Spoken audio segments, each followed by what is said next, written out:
Oraingoz behintzat, Iñaki Abaitua lasaitu eginda, etxetik lekutua den gizona suntsitu ez delako. Baina ematen ari zaion laguntzarekin, sobera pozik ez, eta Miramongo arbelaitzenean, bazkaltzeko gonbitea luzatzea pentsatu du, kontzientzia txarra arintzeko, naiz, lehenbailen etxeratu nahi luken Pilarrekin elkartu ahal izateko. Haserre daudenean, areagotu egiten zaio arekin egon beharra. Elkarren ondoan, zenbat eta gehiago iraun, gauzagarriago egiten delakoan bizi diren egoera gainditzeko behar luketen miraria. Bietako batek, hitz edo keinu salbatzailea sortzea.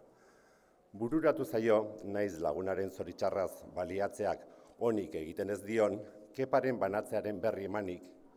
Badakizu Kepak etxetik alde egin duela? Bidea zabalduko liokela berenaz hitz egin ahal izateari. Era desberdinetan ari da berria emateko probasaioa buruz egiten, penaz, azentu berezirik gabe, jostalari agian. Badakizu, Kepak pikutara bidali du atsoa.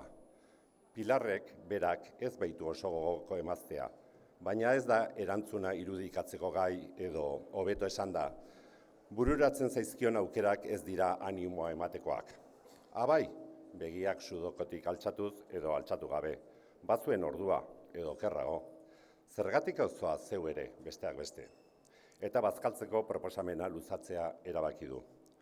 Pozik onartu dio, Ollagorraren denboraldia aurreratu egin omen da eta ikaragarri ongi prestatzen dituela arbelaitzek. Autoan animatuago dirudi orain, emaztea hitz egiten jarraitzen du atik. Arrun gozakaitz omen zegoen, mingostuta. Arazoak zeuzkaten diruarekin, amarekin, alabarekin beste horren beste nota txarrak ekartzen dituelako. Ea nork ez daukan arazorik.